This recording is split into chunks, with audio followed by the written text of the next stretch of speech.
Olá para todos, sejam bem-vindos à nossa aula de projeto digital. Estamos na aula 11, a aula em que nós discutiremos a simulação do projeto combinacional e sequencial.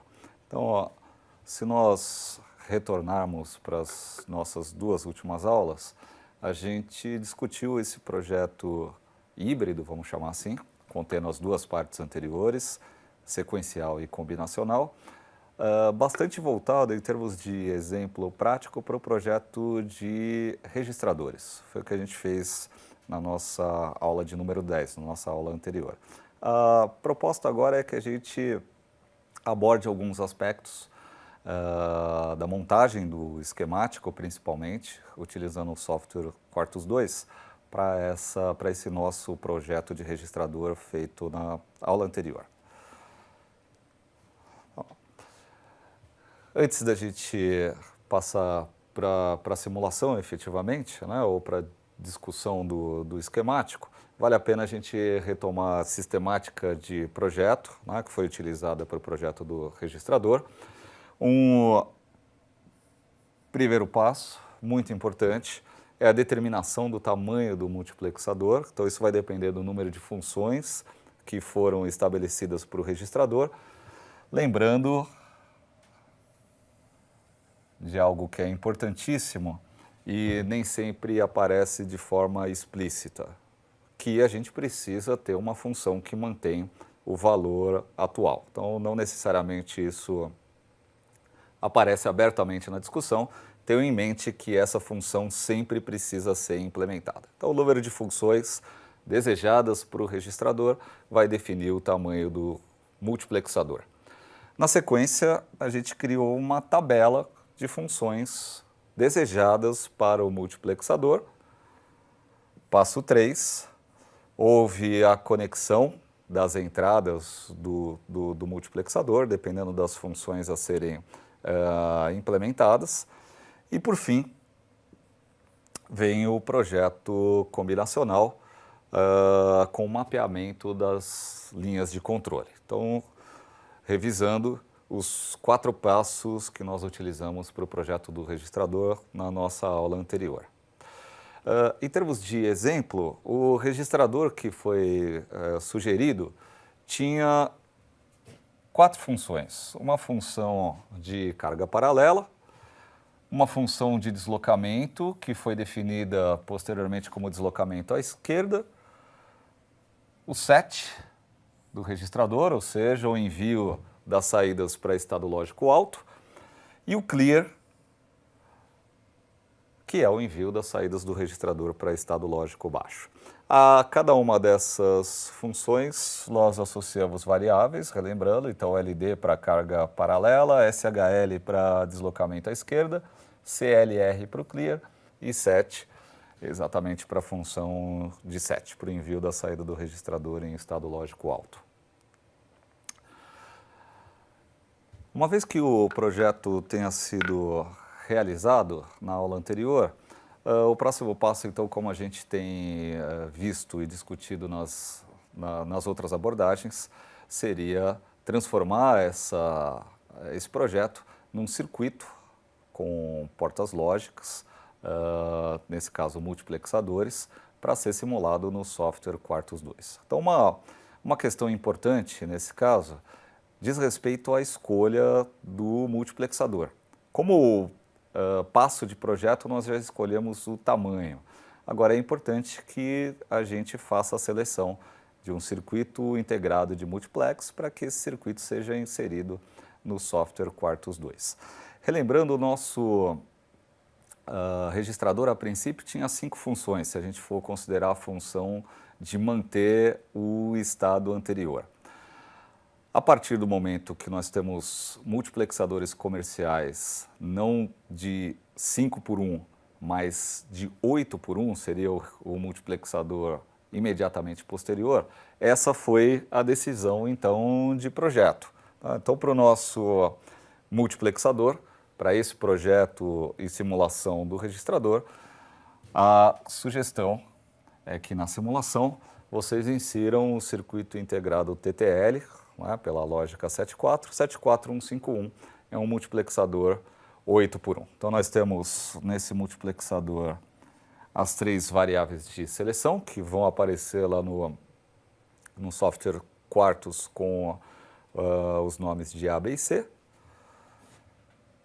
As 8 entradas, de D0 até D7, e a saída Y nesse caso. Em particular, esse multiplexador possui uma saída WN, que é uma saída complemento de Y. Nesse nosso projeto ela não será utilizada, né? Não há necessidade de utilizar essa saída, mas apenas exemplificando, a saída WN com a indicação de inversão aqui é o complemento da saída Y. Ainda, isso é importantíssimo, esse circuito multiplexador, ele possui uma entrada de habilitação, uma entrada de enable. Então, se o circuito integrado não estiver habilitado, o seu projeto, a sua simulação, não vai funcionar a contento, né? Então, é importantíssimo observar a entrada de enable, a entrada de habilitação. Um outro ponto importante de escolha, a gente entendeu que na saída do multiplexador, e esse era um dos passos de projeto, a gente deveria fazer a conexão com um flip-flop do tipo D. Uma sugestão para que vocês utilizem na simulação é o circuito integrado 74174. O circuito integrado 74174 possui 4 flip-flops do tipo D, mas na simulação nós temos um bloco chamado 74174M que permite, isso vai deixar a nossa simulação um pouquinho mais limpa, pelo menos inicialmente, que permite que eu utilize um único bloco de flip-flop. Então, entrada D, saída Q, uma entrada de clock e uma entrada de clear, para que a saída do flip-flop vá para estado lógico baixo quando necessário. Então, ó, uma parte, se a gente for relembrar, uma parte do projeto diz respeito à lógica combinacional, para que a gente efetivamente, a partir das entradas de controle, faça a seleção das funções do registrador que nós definimos anteriormente, o projeto da parte combinacional, e uma parte diz respeito à utilização do multiplexador, escolhemos o circuito integrado que vai ser utilizado no Quartus, e o flip-flop do tipo D. Estou pegando uma parcela de flip-flop do circuito integrado 74174. A partir dessa ou dessas definições dos circuitos integrados, nós podemos passar então para a construção do esquemático utilizando o software Quartus 2, e é essa discussão que a gente faz agora na sequência.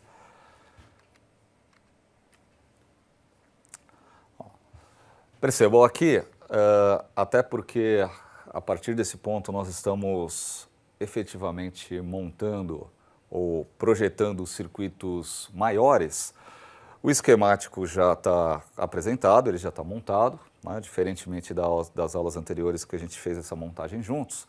Vamos simplesmente observar os pontos principais, né? Destacar os pontos principais nessa implementação no software. Um passo importante é a definição das entradas e saídas. Então aqui eu defini as entradas Clear, Set, LD e SHL, que são as entradas que nós discutimos como entradas de controle para as funções desejadas. Função de Clear, que manda a saída do nosso registrador para 0, função de Set, que manda a saída do nosso registrador para estado lógico alto, LD é a variável responsável pela carga paralela, SHL é a variável responsável por selecionar a função de deslocamento à esquerda. Ainda tenho aqui uma entrada de clock, defini uma entrada que é a entrada da informação paralela que vai ser carregada se a variável LD estiver ativa, e uma função, ou melhor dizendo, um sinal de entrada, definido como a informação do flip-flop imediatamente anterior, do flip-flop menos significativo imediatamente anterior, já que a gente tem a função de carga à esquerda. Então, se eu estiver fazendo carga à esquerda, é esse sinal do flip-flop anterior que vai ser deslocado. Aqui na parte central, considerando as funções booleanas que nós discutimos na aula anterior, vem a parte do circuito lógico combinacional, gerando como resposta as variáveis de seleção do multiplexador. Então, são 3 variáveis de seleção para 8 entradas. Estão aqui as funções implementadas S0, S1 e S2 de seleção. As entradas da lógica booleana são as entradas de controle, clear, set, LD e SHL, como anteriormente discutido. No último conjunto aqui do meu esquemático, nós temos o multiplex 8x1, 74151, anteriormente discutido. Uma das etapas de projeto da nossa sistematização é a conexão do multiplexador ao flip-flop. Então, a saída do multiplexador foi conectada à entrada do flip-flop do tipo D. E não esquecer da conexão do sinal de clock, já definido aqui à esquerda, que é um sinal de entrada. As conexões das entradas do multiplexador acompanham aquela tabela também presente na sistemática de projeto do registrador. Então, depende do que eu quero fazer. Quero fazer uma carga paralela, vou selecionar a entrada D1, que vai passar o sinal IN para a saída do flip-flop. Quero manter o estado atual, então percebam que a saída QN do flip-flop é a entrada de diversos portes de entrada do multiplexador. Porque eu precisaria manter obrigatoriamente, lembra lá do primeiro passo de projeto, a entrada, o estado atual. E 2, porque como nós tínhamos originalmente 5 funções e o nosso multiplexador é de 8 entradas, sobraram 3 entradas e, se vocês lembrarem da aula anterior, nós decidimos para essas 3 entradas sobressalentes também atribuir a função de manter o estado. Por isso que a saída do flip-flop QN é sinal de diversas entradas aqui do nosso multiplexador. Sinal de enable, que eu comentei anteriormente, então ele é ativo em estado lógico baixo. Na atribuição de pinos, vocês vão encontrar pinos de entrada, pinos de saída e GND, estado lógico baixo, forçar estado lógico baixo num determinado pino. E aqui em cima também é importante destacar o pino de VCC. Esse pino de VCC é exatamente a nossa entrada que garante o set. Então, quando a função de set estiver ativa, o sinal 1 deve passar para a saída do multiplexador e, na sequência, para a saída do flip-flop.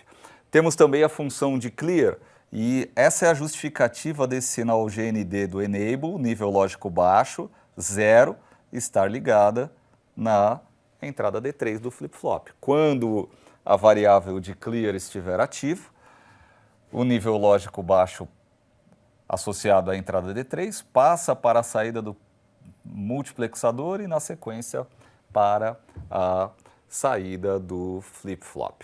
Então, em termos estruturais, sinais de entrada e saída.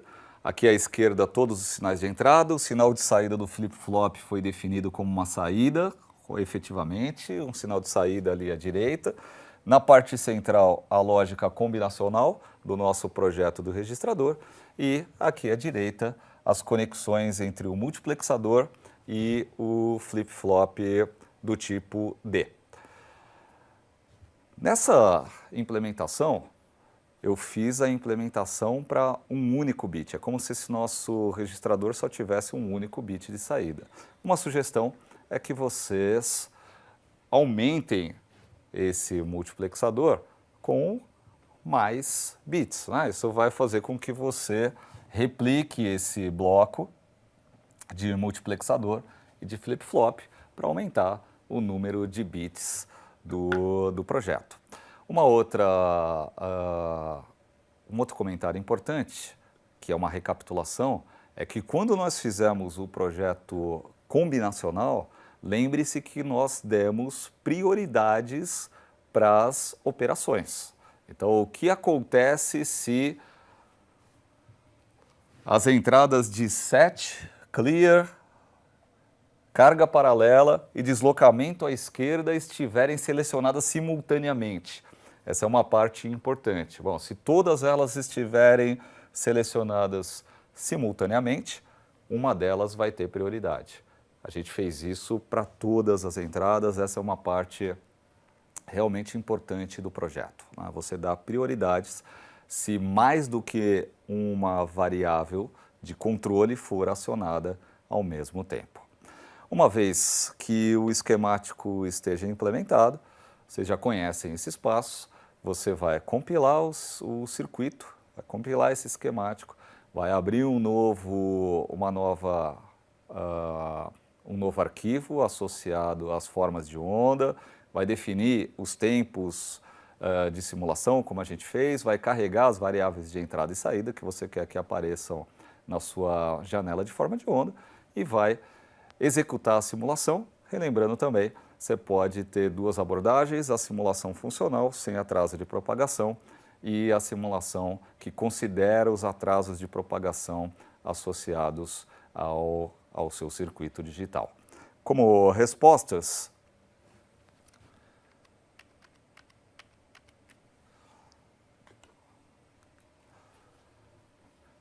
a simulação funcional, então vocês devem simular isso, né, na máquina de vocês.